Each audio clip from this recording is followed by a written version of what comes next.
we have to confront and ultimately be compassionate with our own minds. This is an essential element to good leadership because those who hold power, either by dint of their bodies or by economic status or by their organizational status, those who hold power who are not committed to doing radical self-inquiry are more likely than not to spread toxicity. To be human is to suffer. And so to be human and to rise above suffering and to live into our birthright as basically good beings, we need to see the suffering of ourselves and each other so that we can be compassionate with each other. I think that many of the people that we would ascribe to as powerful business leaders are in fact suffering. And because they don't know what to do with suffering, they cause violence.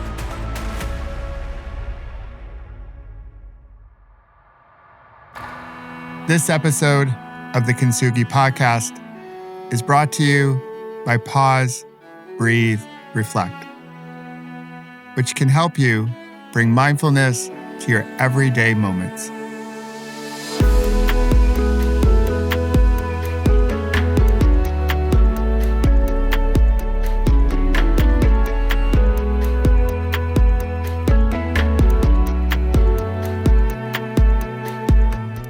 Hey there, like-hearted humans. It's Michael. Welcome to the Kintsugi Podcast. This week's story of connection is hopeful, urgent, a call to action, and earnest, and it will definitely make you think. Our guest is a husband, a father, a brother, a son. Of course, he's a like-hearted human like you. He's a difference maker, and he's a co-conspirator in creating more trust, safety, and belonging in this world, which is something I believe at least 98% of us desire. Here at the Kintsugi Podcast, and in my coaching community, and of course, our app, Pause, Breathe, Reflect, we believe everyone belongs. Regardless of where you live, where you came from, how much money you make, if you pray or who you pray to, who you love, who you voted for, none of it matters because everyone belongs here. Because all of our stories can be found in all of us. Because we're all connected. And our guest has written something beautiful that's all about connection. And it aligns wonderfully with Kintsugi. It's called Reunion, Leadership in the Longing for Belonging. And I can't wait to share it with you. So if you're ready, settle into a comfortable position, take a healthy breath in and a slow releasing breath out, and enjoy connecting with Jerry Colonna.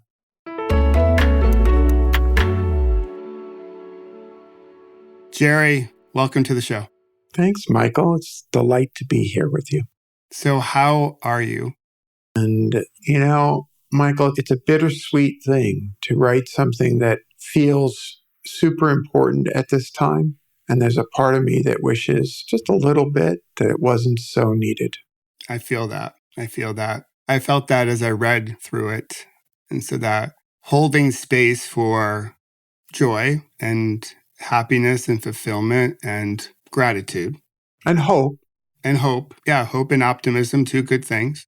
But also feeling the pain of what's happening on the world stage, what's happening domestically here as we sit in the U.S. and in our local communities. And knowing that, although we may not know, there's probably a lot of pain in some of our neighbors' homes because they're going through whatever they happen to be going through. I'll start off and I'll thank you for writing this book, Reunion. Loved it. I followed your work since the early days of my coaching experience, shortly before you wrote Reboot. We'll get into that. So I feel lucky to sit down with you to talk about this work because this work as you point out, is needed, although we wish it wasn't. So when you write a book, it's a labor of love. And what jumped out at me, and I say this as a father of 2 daughters, that in a lot of ways, I felt like the book was written for all of us, but it was also written for your daughter, Emma. Don't make me cry. Oh, I'll cry too. We're going to cry together because I read the passage. It's in the beginning of the book on June 3rd, 2020, and the Brooklyn Bridge. And I live right outside of New York City, so I remember this day quite vividly. I think most Americans remember this day, maybe not the experience on the Brooklyn Bridge, but your daughter's on the bridge and a peaceful protest turns dangerous. And I was hoping you could bring us to that moment, because if I understand correctly, it was a moment that sparked this book, obviously, along with, we can't forget, the murder of George Floyd and how his life was stolen, his breath was taken away. But I want to sort of ground us, sir, in this moment, because I see this as almost as an honoring to your daughter, because I believe our kids make us better humans. And you write about this in Reboot, that in order to be better leaders, we need to be better humans. Yeah, so you can see from my pausing and the look in my eyes that you've hit the sweet spot. And first I'll say I did write this book, in a sense, in honor of my daughter, but also in fulfillment of a deep wish I have, which is to be the ancestor that my descendants deserve. And I will take us to that moment. You're right. In June of 2020, my daughter was part of the 5,000 people or so in Brooklyn, but the millions of people around the world who, in the middle of a damn pandemic, where I was terrified to leave the safety of my home, she was compelled by her commitment to social justice to put her body on the line and to join with so many people to protest the murder of George Floyd.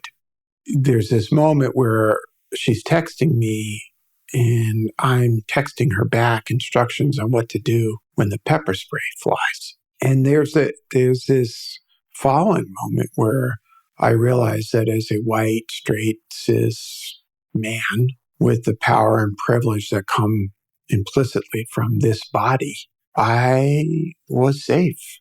And my biracial daughter, she identifies as Asian and white, was out in the streets.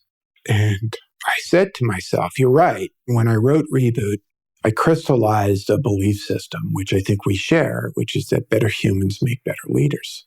And what started at that point was a journey into the definition of what does it actually mean to be a better human, especially in a world filled with hatred and systemic othering and a kind of violence perpetuated against people for who they love, for how they worship, for how they identify, for their bodies, for their economic status, for how they vote, for whether or not they're native to the land that they are living in. And the result is reunion. Thank you. Thanks for sharing that. Again, I asked that question from one father to another. We participated in protests here in New Jersey, but they weren't at the scale of the one in Brooklyn, and they were peaceful. The police weren't called in. So when I read that, and I reread that, so thank you for sharing. At that point in our history, for me, again, white, straight male, cisgender, like you, that summer, I felt this feels different. Eric Gardner, Breonna Taylor, and a whole host of names that we do not know because they're not reported on. There was something about this moment, and maybe it was because it was in the pandemic and we all had to pause or stop and notice. I felt it was different. And as we sit here at the end of 2023, I feel like we're right back where we used to be. And, as you were writing this through the pandemic and just trying to find connection with your elders and yourself and the broader community, How do you see things now, especially as your book comes out? And maybe if you have a thought on what do you think happened? Do we have it in us to stick in this work, to the work that really has no end? And you write about that we can't neglect. So I was hoping you could share a little bit of thoughts about that. So I'm glad you referenced the work that we can't neglect. And that phrase comes from a quote that I open the second to last chapter of the book, chapter 7, with, which is a quote from the Talmud, which goes roughly, "It is not yours to complete the work, but neither are you at liberty to neglect the work." And that is from Rabbi Tarfon. And I read that actually in a novel written in 1938 in Germany about the experience of a Jewish family as the horror of Nazism takes deeper and deeper hold and the implications for the whole family. And I read that while I was in the midst of writing this book. And I realized that there was something profoundly important in that Talmudic teaching. And one of the most meaningful for me points that I try to make in the book is to draw the through line between anti-Black racism, anti-Asian hate, anti-Semitism, Islamophobia, transphobia, patriarchy, anti-immigration feelings. Unfortunately, the list goes on and on. The denial of civil and human and healthcare rights, and to try to show that all of these experiences are related and that there's a through line of systemic othering that leads to, just in the time in which I wrote this book, from the summer of 2020 through I handed the manuscript in January 23, almost 17,000 children in the United States were shot, murdered, or injured, and that gun violence is the number one cause of death for children. One of the most profoundly important for me experiences was to realize that these things are all related and that it actually serves the very systems we seek to dismantle to see these things as not related. And the last thing I'll say is you ask about these times. I see this more clearly now than ever before. And I see that there is a relationship and that there are actually forces of evil that benefit from our not seeing the interconnectedness between these things, because that perpetuates intergenerational trauma and violence against each other. And I guess to Rabbi Tarfon's point, and so it goes, right? Here we are again. Yeah, here we are again. And the one thing we cannot do is look away. We cannot hide behind the structures that say, well, but this happened, or well, what about this, or what about this? No, we actually have to see it all. Yeah, the whole notion of, why can't those other people do what I did? I pulled myself up by my bootstraps, or my ancestors did when they came over. Why can't those other people do just what we did? Why are they whining so much? Right. Or, as you know from reading the book, I talk a lot about my ancestors, and I often think of not only my grandfather Guido, my mother's father, but I also think of my mother's mother, who came through Ellis Island, and she was a young girl. And I imagine her waiting anxiously as to whether or not she was going to pass the health test. And again, to be clear, this is before the very strict immigration rules of 1920s were put in place. And every time I think of her now, I think of a mother from, say, Venezuela on the southern border of the United States, trying to lift her baby over razor wire in the Rio Grande. Because I know my grandmother, had she had a baby, she would have lifted that baby over razor wire into safety, into what she perceived as safety. So I struggle to see a difference between, at this point, I struggle to see a difference between my ancestors and the people I see all around me now. Well, you share about this in reunion, my story is your story. And it's really an invitation to say, do you see my humanity in your humanity, our humanness in each other? And so it gets to what you just talked about, awareness, becoming aware. And so the events in the summer of 2020 was a spark of awareness. Like, you can't unsee it. And just said this, we cannot go back into our phones or go back into the system that we're comfortable with and stop seeing what we know is out there. And going back to some of the work I think Jane Elliott did, the question she asked, who would trade places? So the Caucasian people in this room, would you trade places with any of your Black brothers and sisters? And some of the clips I've seen over the years, no one raises their hand. No one stands up. So we intellectually know what's going on. So in your work, you talk about radical self-inquiry and also just the question that you're sort of famous for that you pulled the thread on in this book. I was hoping you could share both as a way to start becoming more aware. So we start with ourselves. We try to connect with ourselves, sort of in that spirit of Kintsugi. We want to come back together. The other part of the question for you is this whole remembering aspect of it. I know you're a Buddhist, so mindfulness is probably part of your life, I imagine. And one definition of mindfulness is to remember, is to come back home, come back to your center.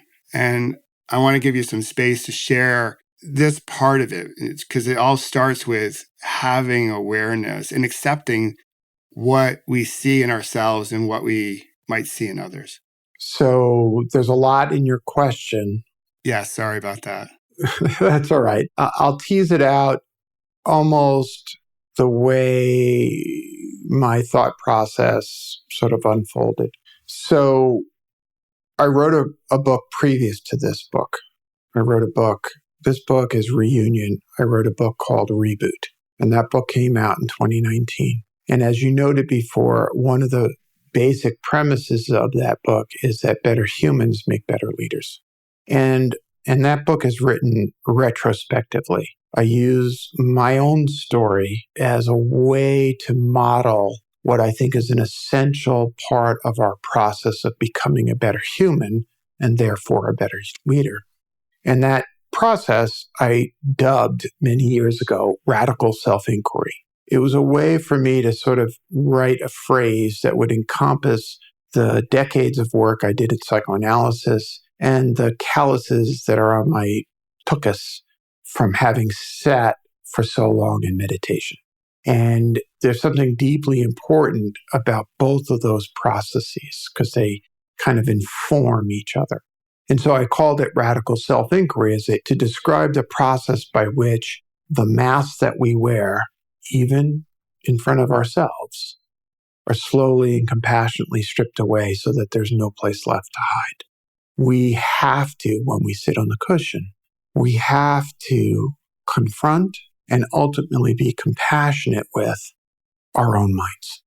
This is an essential element to good leadership because those who hold power, either by dint of their bodies or by economic status or by their organizational status, those who hold power who are not committed to doing radical self-inquiry are more likely than not to spread toxicity throughout the organizations and to have that negative effect roll down to people who have less power. And my famous question, which you reference, which I developed coming out of psychoanalysis, was how have I been complicit, not responsible, for creating the conditions I say I do not want in my life? So if you take everything that I just said, that's sort of part one. And in part one, it's the basis of my own inner analysis, my fearless analysis of what are the parts of me that I've dismembered? What are the parts of me that I've thrown in my shadow? What are the things that I choose not to know about myself that then will rear their ugly heads and wreak havoc in my family, in my organizations, and my life in general? And always at the most inopportune time. Yeah, that's kind of the way the unconscious tends to work, right? Yes, yeah. The universe has a wicked sense of humor from time to time. Yeah. So that as a basis ended up resulting in Reboot, a memoir-like experience for people, where I'm talking about some of the most painful aspects of how I became who I am. Then the book goes out in the world, and a funny thing happens on the way to the forum. Okay, that's an old joke. Yeah, that's a good one. A funny thing happened when I'm on the book tour, and that was that person after person after person from all these different walks of life come up to me and say some version of your story is my story. Now, what they didn't say, Michael, was my story is your story. They actually responded to me going first by connecting to the story that I shared. And all of a sudden, I found myself having these incredible conversations, one of which I detail in the book with a friend named Joy Tende Kingari, who is originally from Zimbabwe, whom I met in Ireland, who is a barrister in the city of Dublin. Okay, just a sort of context. And I begin to realize that as important as that original work is of radical self-inquiry, there's this really powerful experience of, perhaps you felt it, Michael. You read this book and you say, holy moly, it's not just me. This person too worries about being loved, feeling safe, and that they belong. Just like me, they're motivated by these things. That then morphed as I sought to respond to my daughter's admonition by way of her protest and directly by her holding me accountable, saying, Dad, it's not enough to be an ally. You have to be a co-conspirator. To realize that the question starts to alter and it becomes, how have I been complicit, not responsible? And how have I benefited from the conditions in the world I say I do not want to see? And most importantly, what would I like to give up? What am I willing to give up that I love, like power and safety, in order to see the change that I want to see? So Reboot leads to reunion when we step outside the meat bag of us, the meat sack of us, and start to realize that there's a mother at the Rio Grande lifting her child over razor wire because she wants her child to be safe, just like my grandmother. All right. Let's take a break. Take a full breath in and a slow releasing breath out. And relax the body as you soak up our conversation.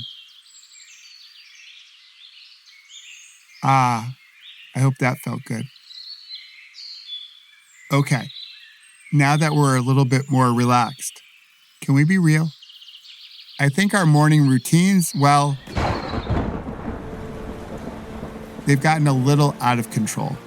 You might not have time in the morning to meditate because you're busy doing other things like trying to get to work or getting the kids off to school. And this is where my app, Pause, Breathe, Reflect, comes in because I built it for busy people with a whole bunch of shorter practices. So if you don't have 10 minutes in the morning to meditate, cool beans. You're human after all.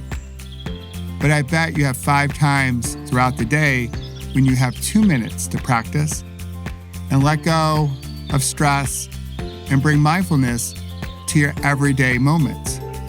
So today, download Pause, Breathe, Reflect for free and begin to stress less, sleep better, and join a community of like-hearted humans rippling something worth rippling into the world. All right, let's go back to our conversation and celebrate the Kintsugi within us all. When I read the passage about joy in the beginning of the book and also what she wrote at the end of the book, I thought of the Zulu concept of Ubuntu. I am because you are, or I am because we are. Again, just another variation or another take on we're all connected. So like the aspen trees in the Rockies, I look at our central nervous system. So when I see it, I see a root system, because to me it looks like roots. And this root system, like each aspen has its own roots, but they're all connected. And like our central nervous systems are all connected to each other's central nervous systems. And so if one aspen is harmed or hurting or diseased or however you want to say it, it can ripple. They all feel it. I think we all feel it. We're carrying around so much pain. And as I rode my bike across the country in 2022, wow, did I feel it. As I rode through the Mountain West and we stopped at Sacagawea's grave, I felt it there because it was relatively unmarked. You had to work to see it. And as we rode through another part of the country, so that part of our original sin in this country, along with our relationship with slavery, those two things, I just felt that pain as I traveled from the West Coast to the East Coast. So, it's all right there for us. I was talking to Sharon Salzberg, my Buddhist teacher, last night. And what came to mind right now when you were describing your journey across the United States was something that we talked about last night, which was that when we aspire to have what we call awakened heart, bodhicitta, open heart, what we're inviting in is to feel the suffering, aren't we? To feel the pain. And it's only through opening up to that, which kind of sucks, by the way, because it hurts. Yeah, it's not pleasant. It's so much easier for someone who looks like you and looks like me with our status and our privilege, which then became a lightning rod word because people were uncomfortable with talking about this topic, dealing with the pain, but privilege nevertheless. It would be easy for us to be like, we're good. Yeah, what's the problem? What's the problem? Like, I don't see, life's pretty good. Yeah, and you know what? There's the myth of the meritocracy, right? Think about the Supreme Court ruling striking down affirmative action, for example, in higher education. There's this notion that when you look at those questions from the vantage point that we have, it's quite easy to convince oneself intellectually that we live in a meritocracy. But of course we don't. No. The system was built for some of us, not all of us. As Langston Hughes wrote in that poem, "Let America be America again, for it was never America for me." And the truth is that America has never been America for all. It's been America for some. Yeah, to tap into Rumi's guest house, we've only allowed certain visitors to come to our guest house. That's right. The acceptable ones. Yes. So I do want to ask this. I want to transition into work and leadership, because that's also part of the title of Reunion. I have a theory, I spent 22 years in corporate America before becoming a coach and a meditation teacher. We here in the States, in the West, we over-index our lives on work. So it might be optimism on my part or naivete that if we can change how we work together, we might be able to change how we live together, because our society is based on commerce and corporations and work. So knowing that corporate life is still dominated by white men, white straight men, cisgender men, and it's been this way since the beginning of time, and we are primarily responsible for creating this othering. And you talk about the pain that we all feel. So the thing I struggle is so here we are, we have white guys sort of set up in the systems built for them. They have a lot of this status and power and income and all this. Where's all their pain coming from that they're downloading onto others? Does that make sense? I think I understand what you're asking, yeah. It's just, we can hopefully appreciate the pain Black members of our society, Indigenous people feel, others, as we've gone through the list. We can have that conversation and say, okay, all right, we understand. There's some awareness, but it seems like white men seem to be downloading a lot of the pain onto others and creating this othering. And I'm just curious as to your perspective of that. I might have it wrong. I might have it partially right, but I didn't know if you could comment. First of all, on the premise, I mean, the numbers are indisputable in terms of the dominance of certain demographics in, say, corporate structures. That is true. But I want to be a little bit more expansive because the problem to me isn't a particular demographic, white men, white straight men, as much as it's the phenomena of dominance. And in our context, that is the dominant narrative structure. White men, patriarchy, white supremacy in that way. But this phenomena is not limited to just that construct. So that's an important understanding. And so if we zoom out just a little bit and see this as a human problem, and then we can possibly arrive at a human answer, which is that we are all, each of us, every single one of us, called to do the inner work. My friend Rhonda McGee calls it the inner work of racial justice. We are all called to do our inner work of growing up. The subtitle of my first book is Leadership in the Art of Growing Up. We are all, regardless of where we sit in the dominant structures of our societies, called to grow up, to face that which we have chosen not to face, our historical pain, our suffering. My friend and teacher, Parker Palmer, says, violence is what we do when we don't know what to do with suffering, right?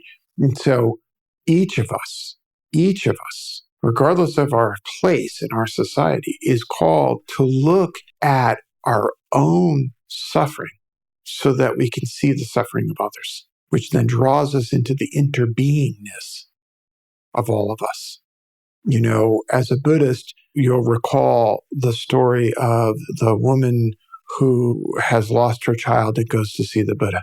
And in the story that I have internalized, he is trying to console her, and he gives her the instruction to visit every home in the village and take from each home that has not experienced loss a mustard seed and to come back. And of course, she comes back empty-handed. And the thing that I like about that story is not that the Buddha is chastising her to say everybody's suffering, but what he's saying is the experience of the universality of that suffering brings us closer and closer into humanity. To be human is to suffer.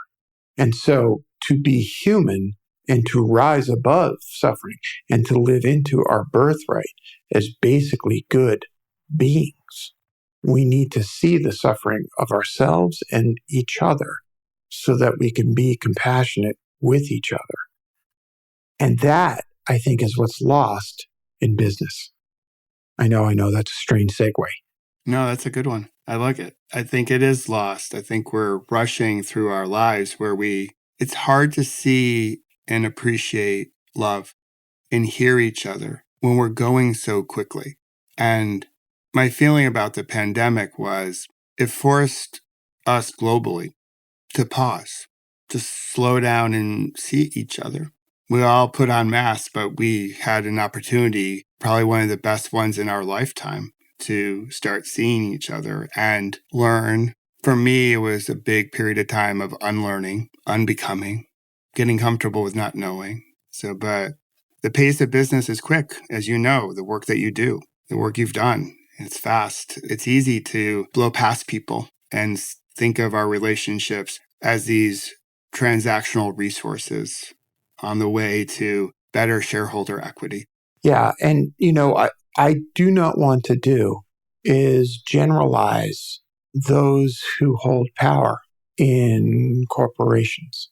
As I wrote about in Reboot, I went very fast. And as I described, I mistook motion for meaning. For whatever reason, I'm wired to seek out the causes and conditions of suffering. And I think that many of the people that we would ascribe to as powerful business leaders are in fact suffering. And because they don't know what to do with suffering, they cause violence. And because of what they've been taught to do with suffering, which is to stuff it down, to move fast, and I hang out with a lot of folks in Silicon Valley. The phrase is move fast and break things. But the truth is it's move fast and break people, right? Because that's what they've been taught will ease their suffering. They believe it. Sure. Until some crisis happens, a pandemic happens, a collapse happens, and then they realize, wait, I've been sold a bill of goods. Yes, you have. When you think about the coming together, the reunion, much like broken pottery comes back together and it forms Kintsugi, I know we're all on our different paths and we all have a different recipe for this. The Urishi is the lacquer that brings the pottery back together.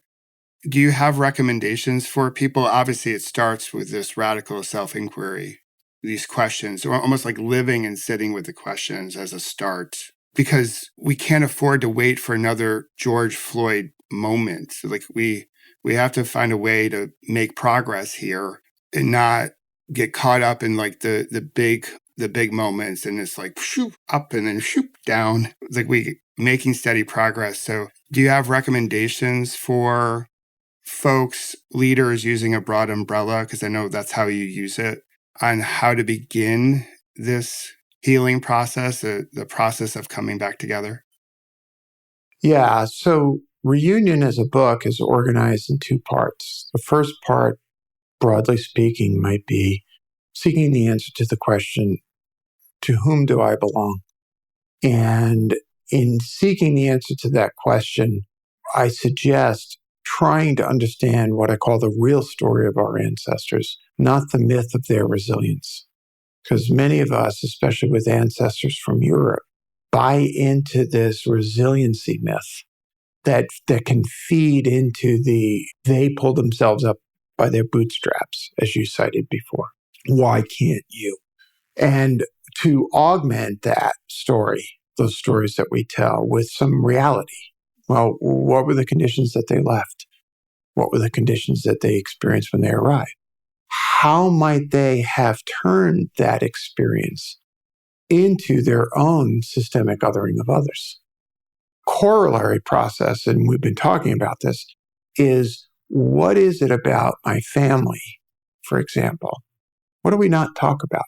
You cited the essays in the afterword, and you cited Joy Tenday's essay.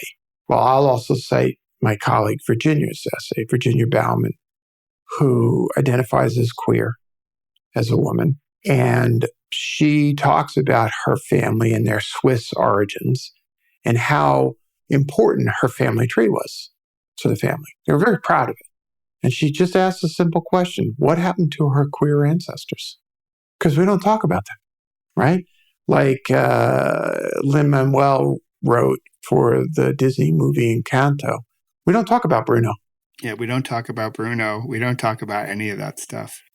We don't talk about the mentally ill in our family tree. We don't talk about those who committed suicide in our family tree. Alcoholism, we don't talk. Nope, we don't talk about them.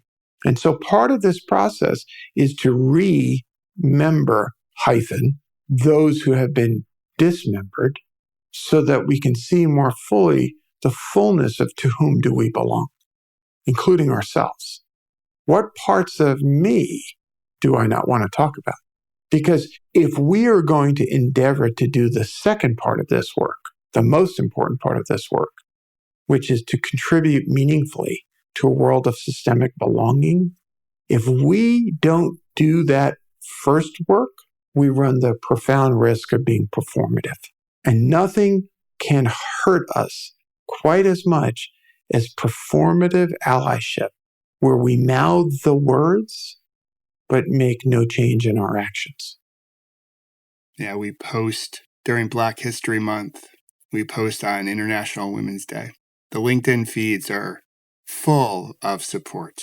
And then the day after comes, and we have an opportunity to show up and be a co-conspirator, continue to do that. If we don't, then we are being performative.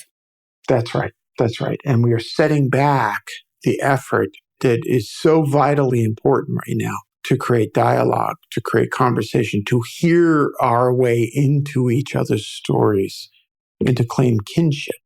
Your story is my story.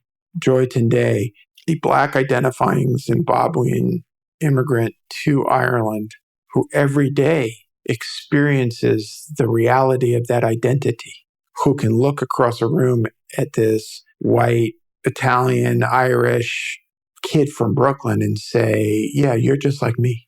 From that place, we can create policies and procedures. From that place, we can endeavor to build inclusive organizations.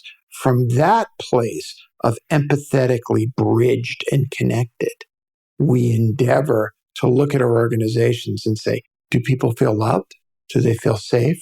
Do they know that they belong? The trifecta of the human experience: love, safety, and belonging. Absolutely. When you mentioned kinship, it brought me to kindness. They're connected. We talk about kindness all the time. I talk about rippling kindness. The root of kindness is kinship. We see each other in each other. So when you go forth and write a book, there's always an editing process. There is indeed, much to my chagrin. Yeah, so the question I love to ask every author, is there something that was removed from the book that you wish now in hindsight you included as the book has come out and you've talked about it with people? It was like, oh man, I should have kept that in there. Well, I love that you asked this question. So I get to vent a little bit. 30% of the book was cut. 30% of the manuscript was cut. And that happened at a time when I was watching this brilliant documentary on the relationship between the editor, I forget his name, and the author, Bob Caro, who wrote The Power Broker. And there's this one moment in which the documentary reveals that the editor cut 1 million words from the manuscript. Holy cow. So to put in perspective, Reunion is about 68,000 words. So me complaining about 30,000, the 30% being cut. Anyway, do I wish that it was there's one little bitty section that maybe, and it had to do with, as you know, Michael, you've read the book, so you know that the book goes into a deep discussion about my father and his experience having been adopted and my relationship with those facts. And there was this scene, which based on true life, in which I and my siblings are attending my father's death. And he died when I was 30. I turned 60 in 2 weeks. And there was a real experience of my disappointment, my anger at my father. And that was cut. In hindsight, do I wish it was in? Maybe. I think my editor did a phenomenal job of making the book better by cutting that which was not Reunion. And that said, those passages are saved for the next book. So that's what I tell myself, at least. Well, I appreciate you sharing, and I can't wait for the next book. Thank you. So we'll get you off into the world on 3 questions related to connection. My wife and I love a good couple's origin story. So how did you and your partner meet? And a side question is, who is the biggest modern English fan, you or her? You really read the acknowledgments. I read the book, man. I want to honor your work. I read the book. Allie and I, who's my wife now, she wasn't my wife when I'd written the book. We got married in September. Allie and I first met in April or May. She just yelled at me in my head of 2013 when I was giving a talk in Boulder. And I was imploring the folks in the audience to get out from behind their screens and go for a hike because, for God's sake, you live in God's country, Colorado. And so she tweeted at me, want to go for a hike? And so how could I say no? But the wonderful thing is that our relationship began as a creative partnership in establishing the company. So first we started doing some work together. Then we actually co-founded Reboot, the company. And then it evolved into more. It was that creativity and the partnership, which very much is part of our relationship. Allie is a bigger fan of modern English than I am, but how that shows up, I will keep in the couple bubble. That's okay. I don't want to pry. It felt like a couple shorthand type of thing, and we're just going to keep it that way because some things are just best kept that way. But I wanted to acknowledge that I caught it, and it was bravo. I thought it was well done, well played. So at the beginning of our conversation, I asked you about Emma. I'm assuming she's read the book. She has. What did she say?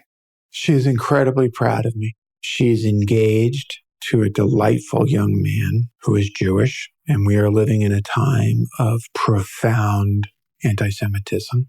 And it was helpful to her to understand that when and if God blesses them and they have children, that responding to a world of systemic othering is incredibly important. And to be clear, all three of my children, Sam, Michael, and Emma, are incredibly proud of their father, who puts his labors and his money where his mouth is.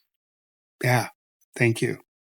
I'm proud to follow you and to listen to your wisdom from my distance here in New Jersey. So thanks for sharing that, Jerry. One last question. So this is an altered question from the great James Lipton inside the Actors Studio. Being a New Yorker, I think you know the show.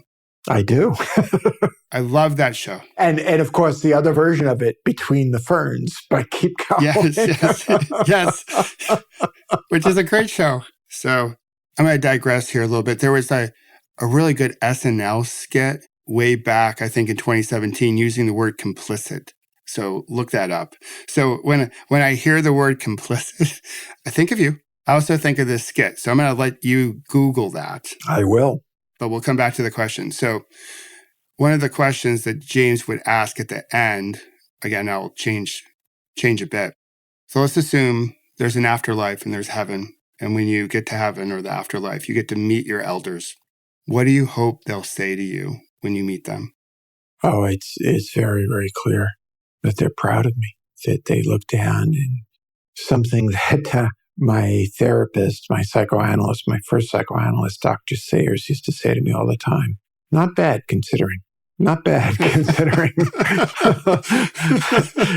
That's a vote of confidence. We'll take it. You'll take any compliment you can get. That's good. Well, thanks for coming on. And thanks for writing this book and sharing your story and helping us reconnect in a more beautiful form, just like Kintsugi. So, Jerry, thank you. Well, thank you, Michael. And what I'll say is, I'm on the circuit. And sometimes when you're on the circuit, you discover kins. And I just discovered a kin. Thank you for your close reading of the book. Thank you for the work that you're doing and that you've dedicated your life to. As I often say to folks who have followed me into the world of coaching, welcome to the Avengers. Okay, our work matters. Absolutely. And I am absolutely convinced you're a fabulous coach. Thank you. So thank you for doing the work you do. You're welcome. And a happy early birthday. Oh, thank you. Good to see you. We'll talk soon. You got it. Wonderful to see you, my friend. Hey there, it's Michael. I'm back. And we've reached the point in this week's story where I have to say, I'm not crying, you're crying.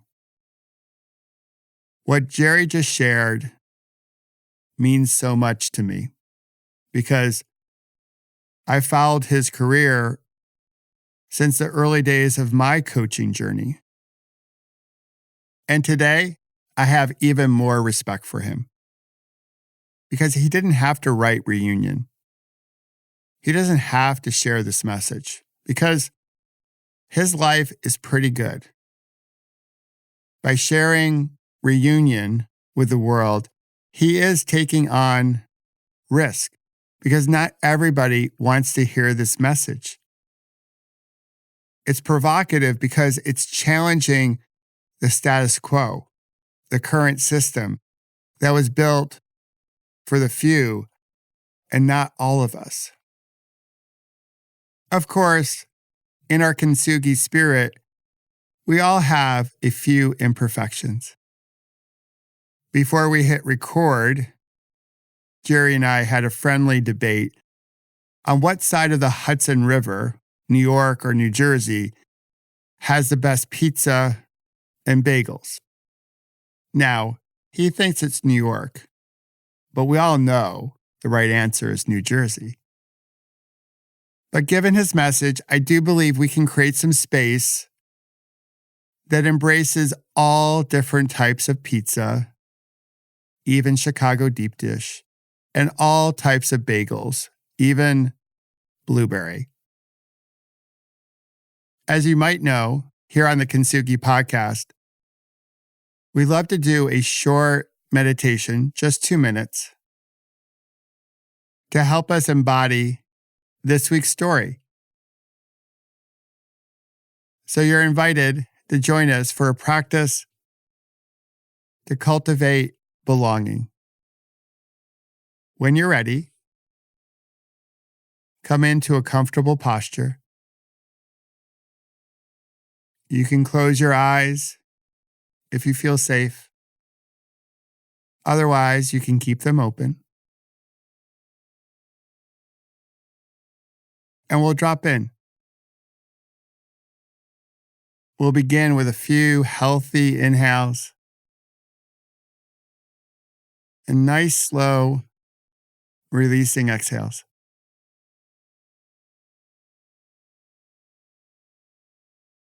Allowing yourself to settle into this moment. And as you do, extending gratitude to Jerry for sharing his story and his message of reunion and the importance of belonging.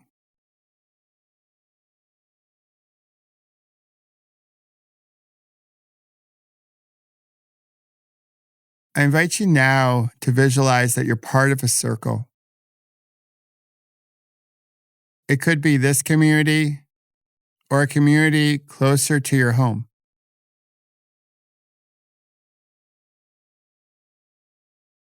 And as you visualize being part of this circle, bring forward a sense of belonging, knowing that there's strength in this circle, that all eyes can see all eyes in the circle. There's no hierarchy. Acknowledging that we all come into our circle with our own lived experiences, our own story. And these stories can be found in your story. Feel this connection with those in your circle.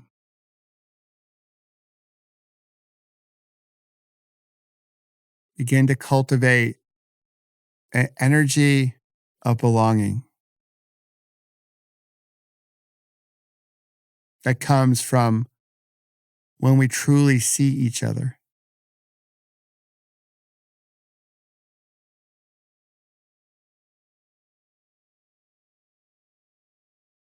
All right.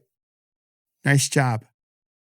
You can begin to ease your attention when you feel comfortable and open your eyes and wiggle those beautiful fingers and toes and perhaps give your body a little stretch. I would like to thank Jerry again for sharing this message of connection, of reunion, of belonging, and truly living the Kintsugi spirit. Jerry, we love you, and keep rippling something worth rippling into the world.